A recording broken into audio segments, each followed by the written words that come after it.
Kita ke informasi lain, pemirsa, meningkatnya jumlah pasien gagal ginjal kronis di Indonesia menuntut perhatian lebih pada layanan hemodialisis, termasuk akses vaskular yang aman dan manajemen dialisis yang optimal. Untuk itu, komunitas pasien cuci darah Indonesia membuat seminar bertajuk pendekatan komprehensif dalam hemodialisis, akses vaskular dan manajemen adekuasi untuk memberikan edukasi kepada masyarakat umum dan juga keluarga pasien cuci darah.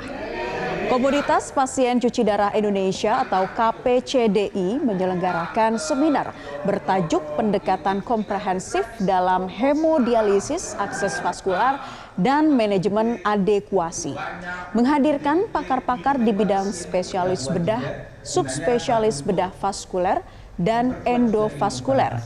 Seminar ini untuk memberikan edukasi kepada masyarakat umum dan keluarga pasien cuci darah terkait pentingnya akses vaskular dan manajemen adekuasi dalam hemodialisis terhadap kualitas hidup pasien. Dan salah satu pembicara, Dr. Suhartono, mengatakan selain bergantung pada mesin hemodialisis yang vital bagi pasien gagal ginjal kronis, kualitas akses vaskular yang ideal menjadi penting karena tidak hanya memenuhi kebutuhan aliran darah yang cukup untuk dialisis, tetapi juga harus awet, mengurangi komplikasi dan memperhatikan kenyamanan pasien.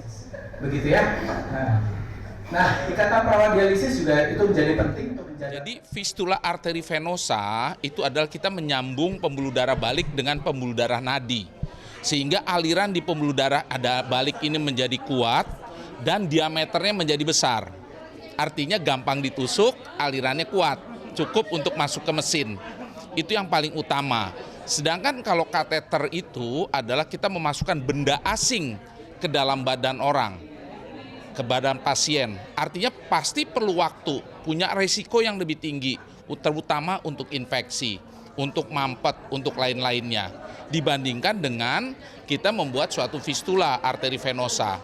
Dia lebih awet, resiko infeksinya sedikit, biayanya nggak mahal. Kami tentunya melakukan kerjasama, kolaborasi, dan koordinasi ya dengan Dinas Kesehatan dan juga dengan fasilitas kesehatan, tidak hanya untuk mendukung jumlah fasilitas kesehatan saja, tapi tentunya juga melihat dari kualitas dari pelayanan hemodialisis sendiri gitu.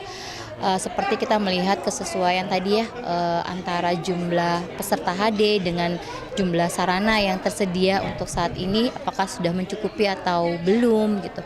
Dan terutama juga yang terpenting adalah SDM ya yang memberikan pelayanan hemodialisa tentunya harus tersertifikasi. Begitu.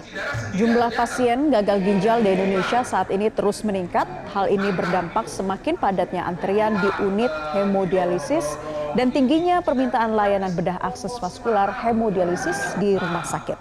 Kondisi ini menjadi perhatian yang disoroti komunitas pasien cuci darah Indonesia.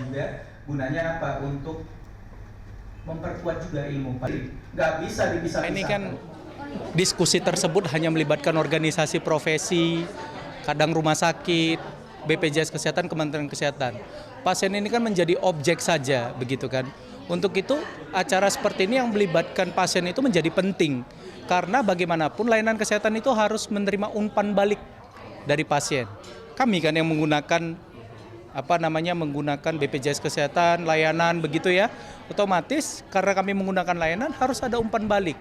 Bagaimana cara meningkatkan kualitas hidup pasien? Tujuan ini adalah untuk meningkatkan kualitas hidup pasien ke depannya. Jadi harapan kami kegiatan-kegiatan seperti ini akan kami terus lakukan dengan menggandeng ragam stakeholder.